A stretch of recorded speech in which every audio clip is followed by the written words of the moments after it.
talk to you. No, not now. Can't you see I'm busy with a baby? Don't eat your breakfast. I did eat my breakfast. Well, then go on to school.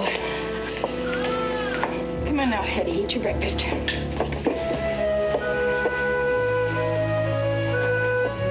your breakfast.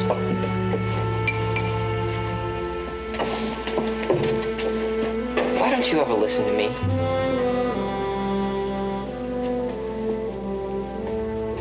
All right, talk. I don't want to go to school. You told me you don't want to go to school. You told me until my head's ready to spin. Now, your pa says you're going, and that's final. He ain't my pa. But he's my husband. And as long as he keeps a roof over your head and clothes on your back and food in your mouth, he can tell you what to do.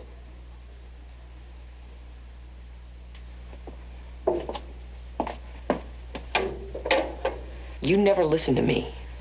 You side with him against me all the time. And you make trouble all the time. Now go on, get.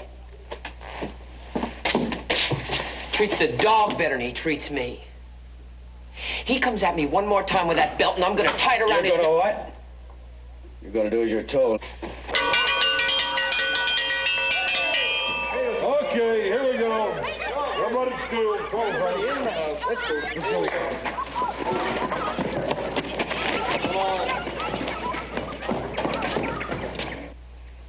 Well, this is the big day, isn't it? First day of school. And in a new schoolhouse. Well, actually, this is just a temporary one. We're going to be building the new one pretty soon. From now on, you're going to be doing your learning right here. I want you to meet Mrs. M.K. Curtis. I'd say she's the social conscience of Virginia City. And we all owe a special thanks to her for putting the idea of the school into my head and then convincing me that it had been my idea all along. You'd have come to it, Ben. It didn't take much besides common sense. And now I want you to meet your new teacher, Dr. Lyman. Probably the best educated man in this part of the world. You said you wanted the boy, Ben. I don't know why. You'll never pound anything into his head. Good, I think you better take your seat with the others.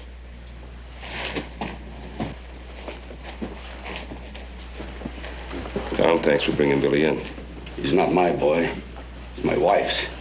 If he was mine and acted the way he does, he wouldn't be able to walk, let alone sit down.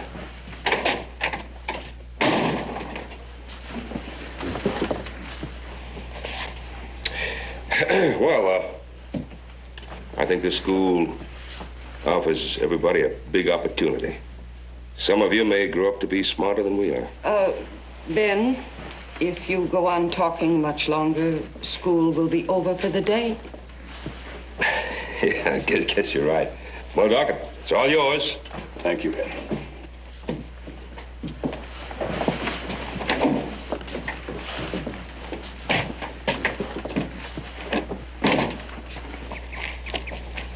You'd better keep a close eye on them, Ben.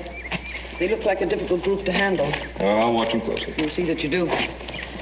I'm afraid it's going to take much more than your speeches to make a real school out of this place. Tilda, you're an amazing woman. Here you are with all the money in the world, so you shouldn't have to worry about anything, and yet you keep worrying about other people. That's probably because I can remember what it was like when we first came here, before my husband made his strike. It was a fight. It was a scramble just to stay alive. I don't think education cures all the world's ills, but I do think it helps. Yeah. Good day, Ben. All right, Louise.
walk to school. Hop on, I'll give you a ride. I want to ride.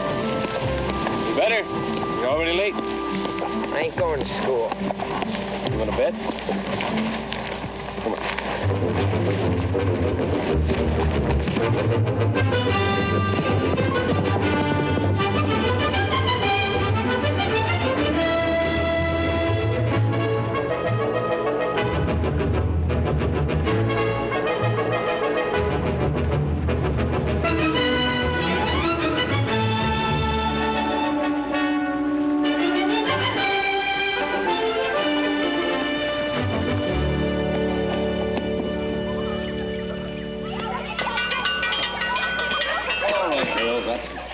Let's go in.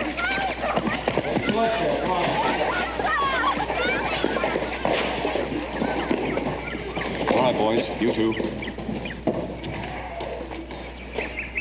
Inside. Come on, let's go.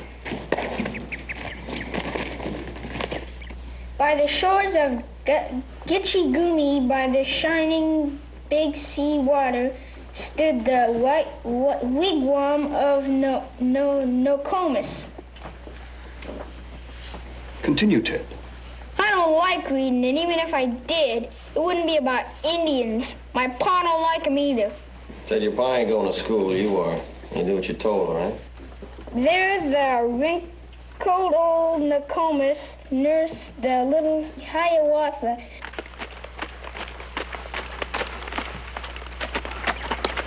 Well, here we are, Billy. No charge for the ride.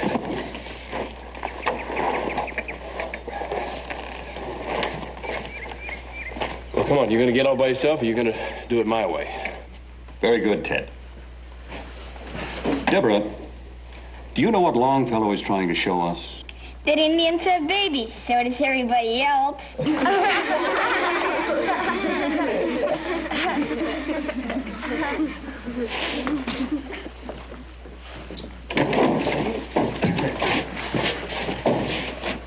want to spoil your attendance record, Doc. There was one. Sorry you were late. I wasn't late. Come on. I wouldn't be here at all, but this horse outrun me. Yeah, well, that's true. Sit down. I know, we gotta make up for lost time. Deborah, would you please pass Billy the book? Billy, the class has been reading parts of Longfellow's poem, Hiawatha.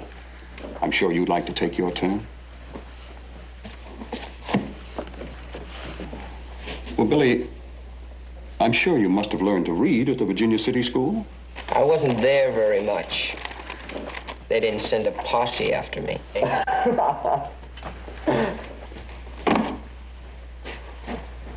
Billy, I thought that we'd have a recess after you finished reading. But I guess the class will just have to wait for you to make up your mind. Candy, if you boys would like to take a recess, I think it'll be all right. This may take a little time. All right, Doc. We'll be right outside if you need us.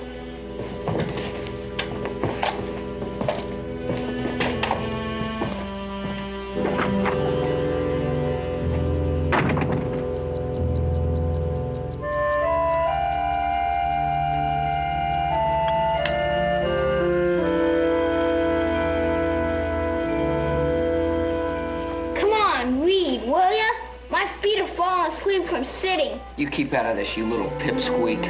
No need to rush. Let Billy take all the time he needs. We missed recess. I'm sure the class won't mind going without lunch.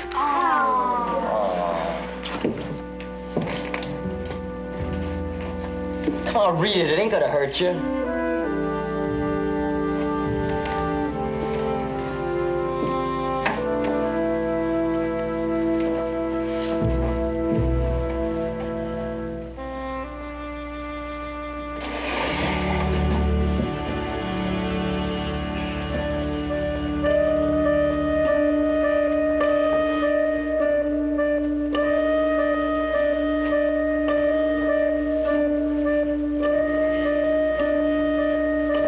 Wake up, Billy, will you? Come on, get it over with.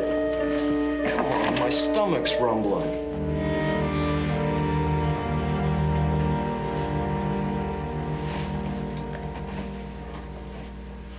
All right, Doc. You're smart.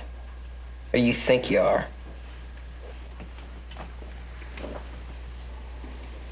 I suggest you read the short passage on page 43.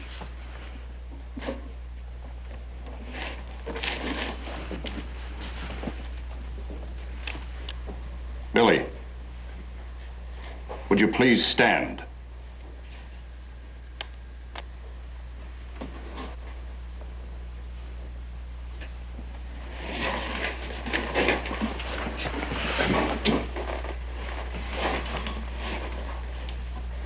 Homeward went Hiawatha. Pleasant was the landscape around him. Pleasant was the air above him. For the bitterness of anger had departed wholly from him. Excellent, Billy. Particularly fitting. That's about an Indian, not me. Perhaps, in time, you'll be as bright as an Indian.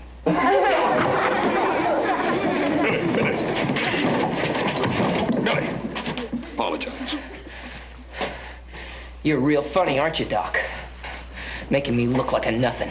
That wasn't the purpose, Billy. Yeah, well, you just go ahead and laugh. The school's gonna need another school teacher fast. Billy. Because you aren't gonna be around. You ain't threatening nobody, Billy.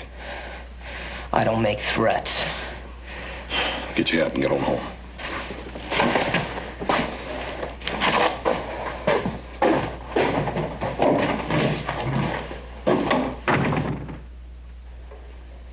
I heard all I want to hear about that school.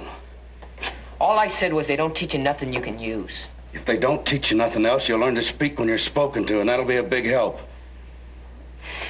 Big words, that's all they throw at you. I don't need big words. I want to be a blacksmith. I don't care what you or anybody else says. I ain't going to school no more. There's only one language you understand. Tom, please. Let go.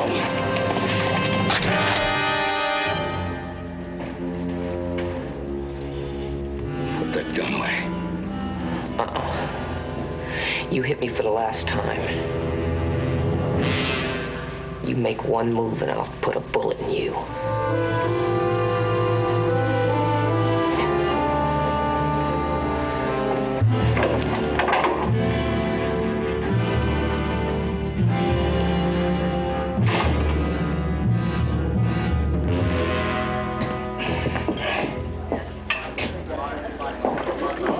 Matty, my friend, Virginia City will never be the Athens of the New World. Based on my experience of today, in a few short months, the alphabet will disappear completely. Oh, Doc, most of those kids, they've never been to school before. Well, you can't expect them to sit still and learn all at once now, can you? Matty, let us face an unpleasant truth. I have an unparalleled record of failure. Ranching, mining, even dentistry. And now I can add to the list school teaching. Oh, no, come on, Doc, that's not true. You're a real smart man. Well, listen, Doc, you know that most everybody in this town comes to you asking for advice. There's Judge Morgan, the sheriff. Yeah, I seem to have all the answers for everyone, except myself. Yeah, but don't take my word for it. There are certified witnesses. Doc. Oh, you better give me another one. It may dull the pain a bit. Ben, I hereby tender my resignation as headmaster of the Ponderosa Preparatory School, and that will save you the embarrassment of firing me. Doc, nobody's firing you. I know you're discouraged, but I sure would like you to stay on as teacher. Ben, I can't handle it. That Burgess boy and his friends, they'll turn the place into a shambles daily. There won't be any more trouble with the students, big or little. I didn't realize the Cartwright reputation included miracles. This is one of the easier ones. Will you stay on, Doc? It's a crime to ruin a consistent record like mine. Never once sullied by success. But if you want me to, I'll stay. I want you to. I'll see you in the morning then. Good night, Matty. Matty, may I have a nightcap? I'll need a good night's sleep. Break it up! Break it up, you two! Now look, if you want to finish this fight, there's a big street outside. He called me a thief. Yeah, well, nobody's invented another name for it. Gentlemen, let's pretend to be civilized. What seems to be the trouble? The trouble is he don't want to believe what is written down legal in black and white. That's not true. My father wanted me to have the lucky caller. Easy. All right, now, one at a time. Dick, what is the earth-shaking problem? Well, Doc, a few months ago, my father wrote me. He knew he was pretty sick. He wanted me to come back here and take things over for him. When I got to town, he was already dead. And Billings here's walking around with a bill of sale for the Lucky Calder for $5,000. That's right, because I worked hard for the old man. And that's why he sold me the Lucky Coulter mine. He knew this kid had run it into nothing. That's not true. My father wanted me to have the Lucky Calder. Suppose we take a look at the letter and the bill of sale, hmm? You bet. All proper, notarized and everything. Take a look at that.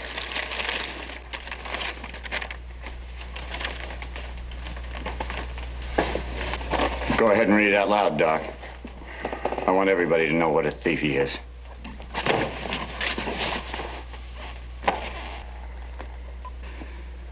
In the short time the Lord has allotted me, I hope we can patch up our differences of the past. If you have gotten over all those wild, half-baked ideas, and if you can prove to me you have finally grown into a man, perhaps you can take your place running the Lucky Coulter, your father. There are a great many ifs in this letter. Your father must have changed his mind. Coulter, I'm sorry, but the bill of sale is legal. Figures. You're as crooked as everybody else in Virginia City. Then what could I expect from a drunk? The judgment was sober. Doc, for your own good, stay out of my way. Don't you ever come near me again.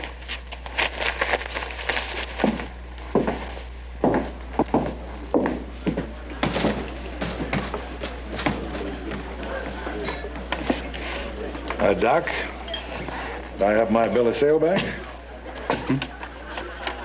Oh, I'm sorry. I was studying it.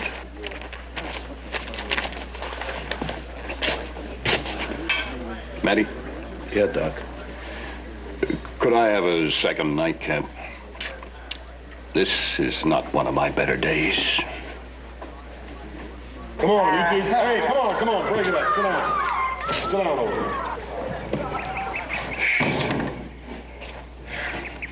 Doc's a half an hour late. We ain't gonna be able to keep them kids quiet long. Well, if he doesn't get here in the next 10, 15 minutes, we'll just send him home, that's all. Hey, where's the doc? Couldn't you find him? He's dead. They found him about 5 miles from here in Almond Creek. Somebody shot him.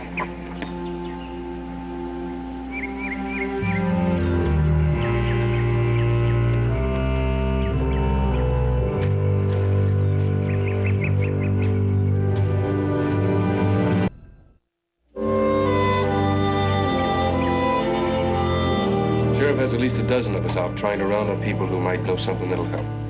I'm here, Joe Cartwright's over at Chip Lang's. The sheriff just wants to see Billy, that's all. Got to tell him, Nora. Wouldn't be right not to tell him. Well, it's for the best, I guess. That boy's a bad one. I've said it time and again, he's gonna come to no good. Can you tell me where I might find him? Got no idea.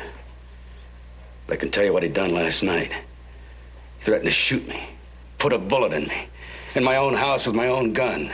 Generally, it takes two to start an argument. What was the fight about? There was no fight. He's just mean.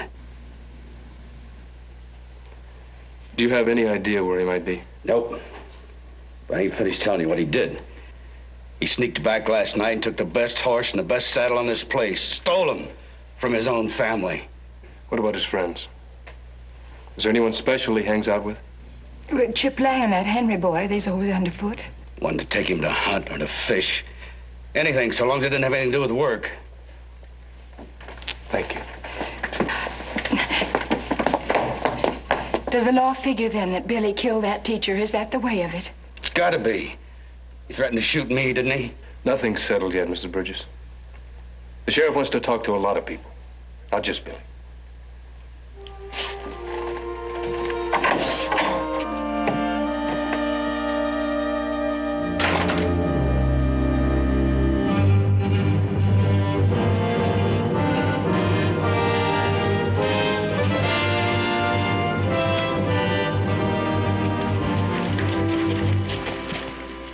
He left home last night. They haven't seen him since. He had a fight with his old man. Stole his rifle. I went over to Chip Lang's. They haven't seen him in about a week. We better go to Jeff Henry's. Now, let's hit it.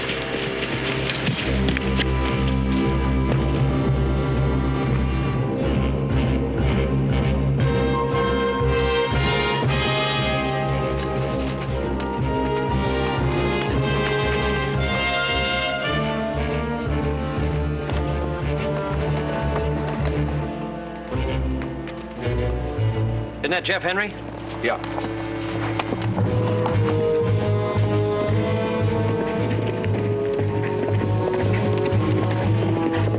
Billy? Billy?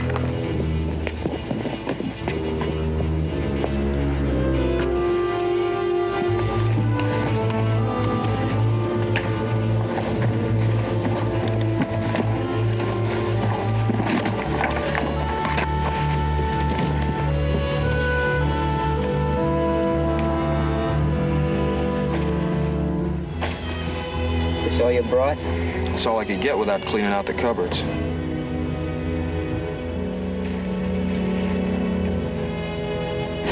I got some news, too. Doc Lyman was killed. Bushwhacked. Yeah, so? That's all I know. You don't know who did it? Not that I heard. Posse's out riding, though. Hunting. Let him. Enough grub to get me to Sacramento, that's all I care. Hey, well, what are you gonna do when you get there? Lots of things. Cowhand, maybe? Or a gunfighter? You gotta be awful fast to be a gunfighter. I am fast. The more I think about it, better I like it. People don't yell at you when you're a gunfighter. They say, yes, sir.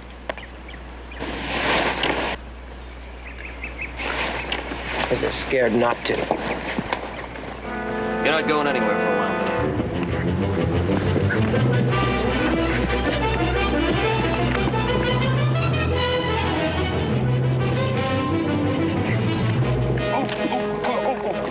Take it easy. Oh, come on. Come on, Billy. Nobody's gonna hurt you. Come on. Howdy, Ben. What? What I heard just now true? You and Candy brought Billy Burgess in? Yeah, he's on his way to Sacramento. And he just confessed to the killing of Doc Lyman. And several other killings that have been unsolved around here for the last 6 months. There was a Patty Wren case, dance hall girl, there's that feed salesman that disappeared about 6 months ago, never heard from. And I asked this kid, why did he do it? And he said, I just need some more spending money. I explained to him what he was getting himself into. And he said, I don't care. He just insisted on confessing in front of witnesses. And of course, the other prisoner listening too. Here's the confession. Big talker. You done everything you confessed to. You'd have to be a lot older than you look. I done what I said I done. All of it. I might believe you, but you could have trouble convincing a jury. They'll believe me. They might at that. Mind if I talk to him? By all means, go ahead. You might find something I missed.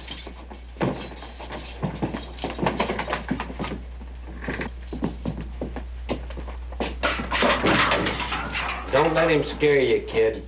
He ain't a lawyer nor a sheriff. He's just a Cartwright. Now you shut up, Sully. Call me if you need me, Ben.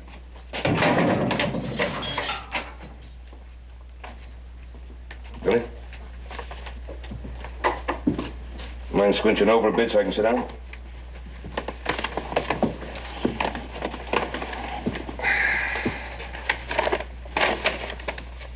You sure are in somewhat of a mess.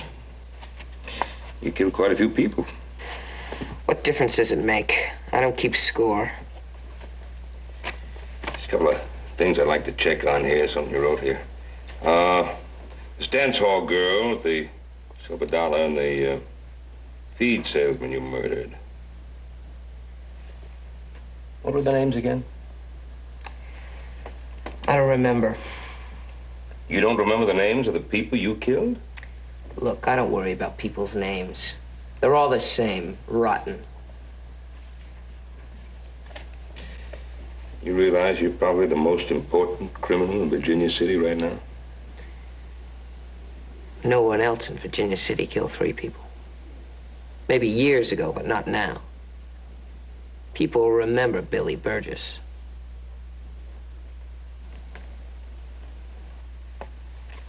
For how long? Doesn't matter. What'd you do with the money that you stole? I spent it on a lot of things. What kind of things? What difference does it make? It says here that you followed Doc Lyman to Alder Creek and you murdered him there. What time was that? Midnight. Or later. Are you in Virginia City at midnight? Sure, lots of times. Wasn't hard sneaking out when the folks went to sleep. Did anyone see you? Anyone at all? Nobody. I stayed clean out of sight. But yet you say you saw the doc come out of the saloon and go home. Followed him, didn't I? Well, you say you did. I did. I shot him. Why? 'Cause I wanted to. 'Cause he tried to make me look like a fool. And these other things. You did them too. I sure did.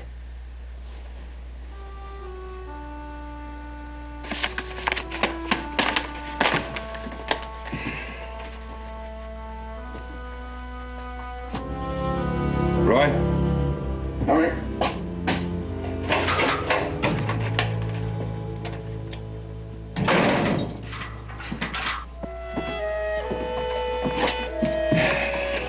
I think you better get over to Bert Osgood's office. Tell him I'd like him to take on the Burgess boy's defense. What'd he tell you? Joseph, that boy needs the best lawyer in town. Save your time and your money, Ben. There isn't going to be any trial.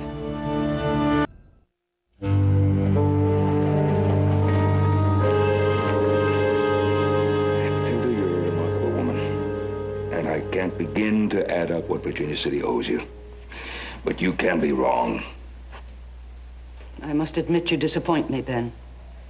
I had thought you'd be the one man who would understand. Understand what? That you don't risk sending a boy who's underage to the gallows. You just don't take a boy who has been beaten and mistreated ever since he was an infant and force him to stand trial for something over which he had no control. Or had nothing to do with. That's beside the point. Is it? I think it is. Judge Rogers, you and I have thought this out very carefully, haven't we? What we're doing is a little unusual, but Matilda has convinced me it's the humanitarian thing to do. Of course it is. What chance would that boy stand at a trial with his reputation? And with the way everybody felt about Doc Lyman? Now it's the humanitarian view. We just, railroad the boy out of town quietly. That's a very cruel thing to say, Ben Cartwright. Nobody is going to railroad anybody. There will be a closed hearing tomorrow morning. And Judge Rogers will turn the boy over to the warden of the Nevada State Penitentiary, not as a prisoner, but in the warden's custody. He will live with the warden until he is grown. And then, if he is a useful member of society, the judge will set him free. Now, what is so terrible about that? Oh, it sounds perfectly marvelous. There's just one question. What if the boy is innocent? Innocent? Ben, there's a signed confession admitting 3 murders. And despite that confession, Hoss and Little Joe and I are working day and night trying to prove it is not true. If the boy is innocent, which is very doubtful, he'll have ample time to prove it when he's grown. Meanwhile, we just sweep the whole mess under the rug. Matilda, how'd you like to be that boy's age right now? And look forward to living for years under the stigma of murder? I'd find it easier to live with than hanging. Would you? I wonder. I'd sure hate to be Billy Burgess, set free your way. I'm sorry you don't agree with us, Ben. There will not be a trial. The closed hearing will be tomorrow morning.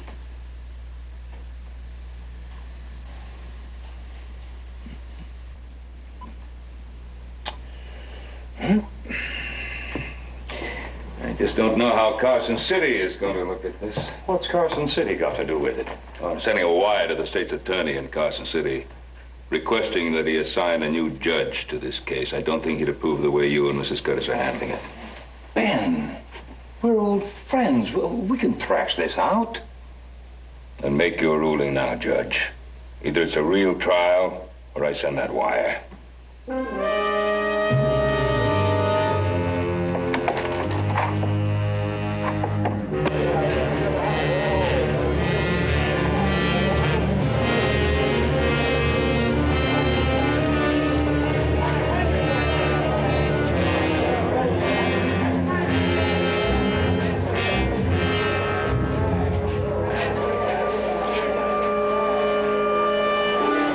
This confession is of my own free will, signed, William Burgess. Order, please. Your Honor, this confession is ridiculous. The boy didn't know what he was signing. Are you trying to say that Sheriff Coffey tricked the boy into signing the confession? No, Your Honor. No, I'm only saying that I think there may have been other reasons for his signing it. Well, he's confessed to everything but the killing of Joaquin Murrieta. Mr. Osgood, I don't like your implication. No sheriff in Virginia City has ever had a finer reputation for honesty than Roy Coffey. Your Honor, I move that the boy's full confession be accepted in evidence. So ruled.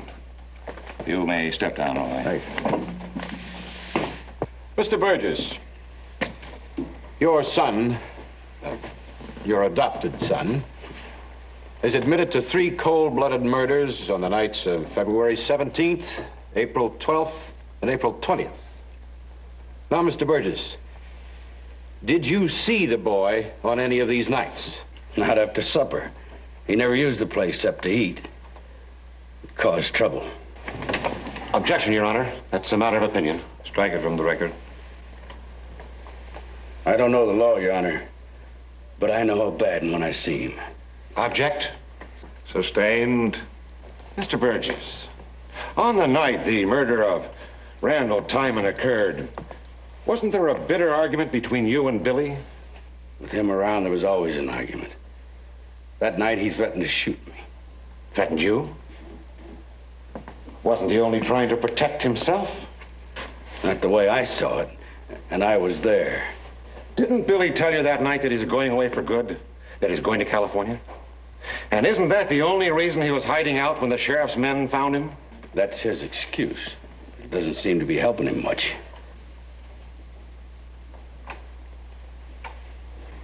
Mr. Cartwright, would you say that Billy Burgess was a model student at the Ponderosa School? Oh, he wasn't much different from the rest of the youngsters. It's sort of hard to talk a young fellow like that into liking school.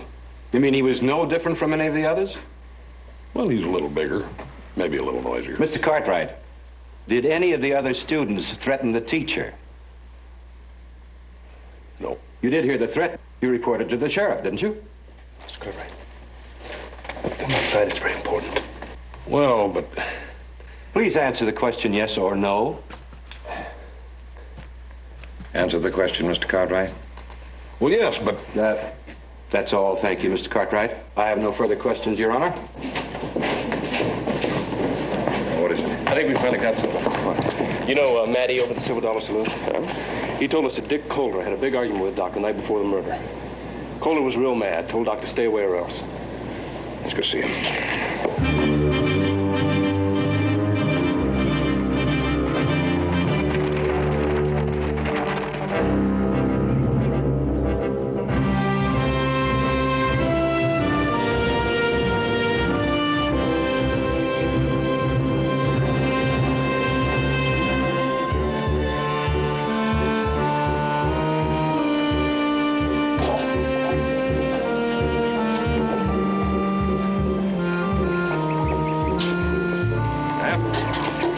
Dick Coulter here. He's here, if you want to call it that. Ricardo! Signor Ricardo!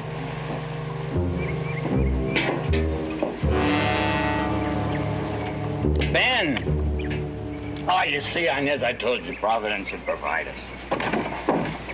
And I found us another little bottle of whiskey, too. I don't care about whiskey. I want horses so we can get out of here. Ben, I've disappointed the little lady. And whiskey's always been a little bit of that problem. Dick, when was the last time you saw Doc Lyman? I haven't seen him since the night he delivered his brilliant judgment on the luck he called her. You haven't seen him since then? That would have been a little bit of a miracle, Ben. You see, immediately following my humiliating defeat, Inez and I came back here to do us a little bit of celebrating. The horses, they didn't have the same idea. They went back to the livery stable. Ay, que stupido. You rent cheap horses. Oh. You've both been here since the night of that argument? By no choice of mine. As you can see, I'm fast approaching a famine. What do you want to know about Doc Lyman for? No reason now. We'll have the livery stable send you a couple of fresh horses. Have them send me out a few bottles, too, because I'm going to need it.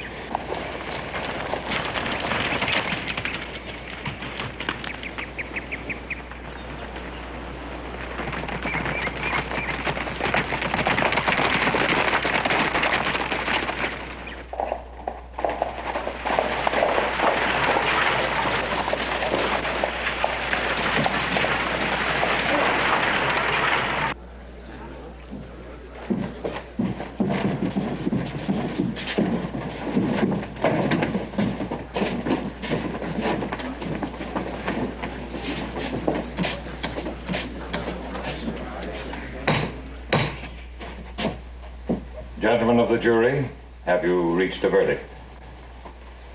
We have, Your Honor. How do you find? We find the defendant guilty.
I never killed Doc Lyman, Mr. Cartwright, or anybody else.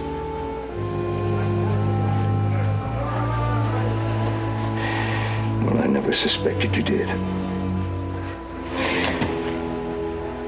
I ought to whip you within an inch of your life. And I still may.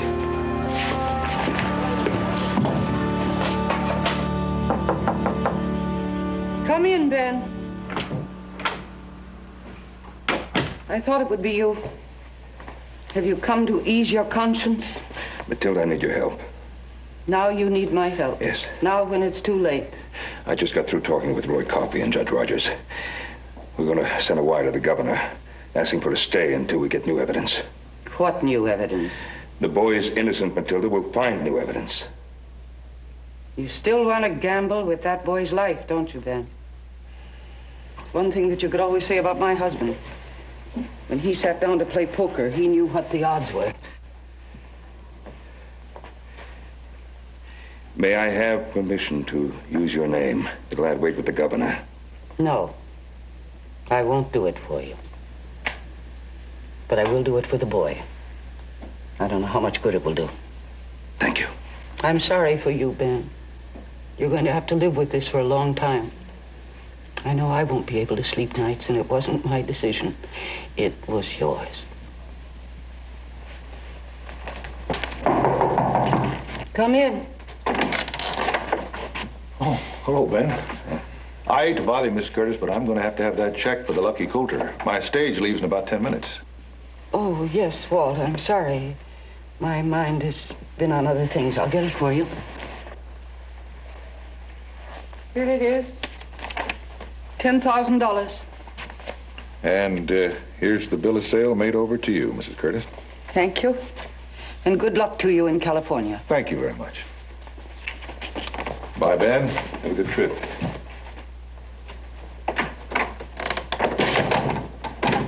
Why would he sell you the Lucky Coulter for $10,000? He could get 40 or 50,000 for it.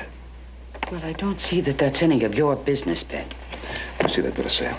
Really, I'm quite capable of handling my... May I see it, please? It's all signed and legal and notarized by Merv Travers.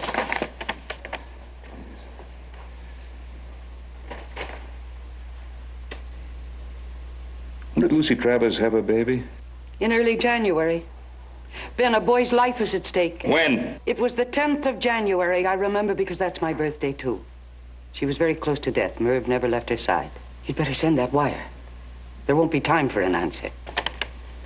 I'd have to send that wire.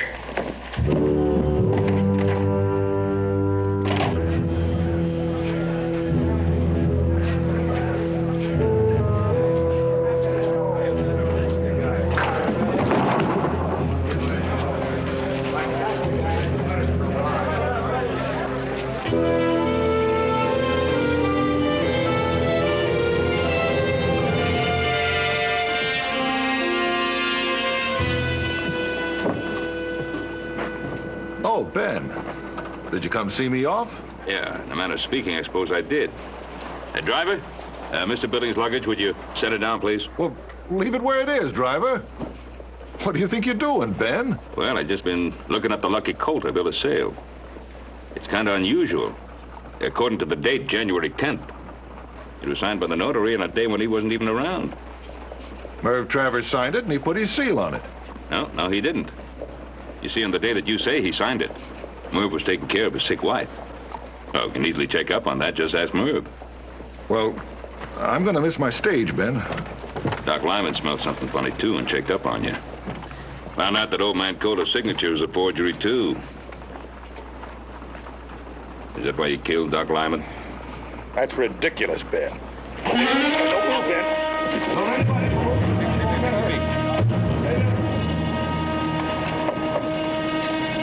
Get back. Leave me alone. Let me go. Please, let me go. Drop your gun. No. Please, let me go. I don't want to go with you. Get off. Get off. Do as he says.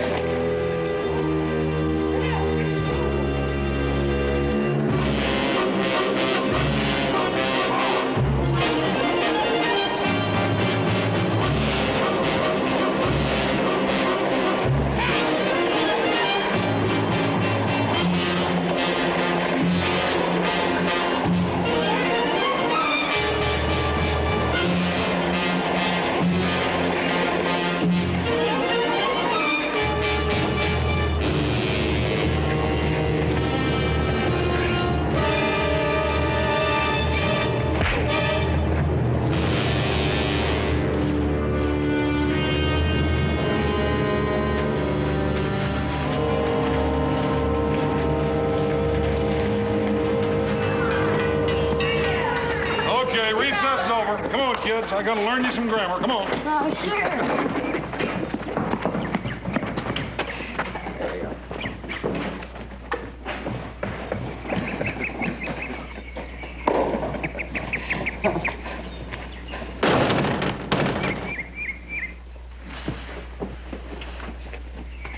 The new teacher seems quite capable.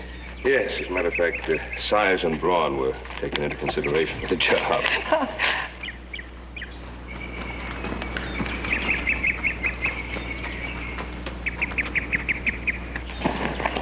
Well, Billy, everything go all right?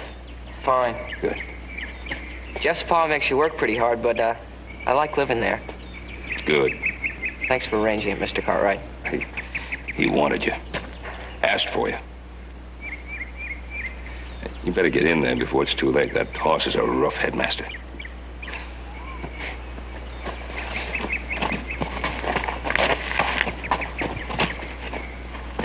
You were lucky, Ben. You took a big chance. Well, I'd do it all over again if I had to. I'm sure you would. Now, we're not really in any argument. We both want the same thing. Protection for the youngsters from those horrible adult laws, and protection for their rights, too. That's a large order. Yeah, I suppose it is. Oh, I guess we won't see it in our time. Maybe someday. And people are too smart not to change.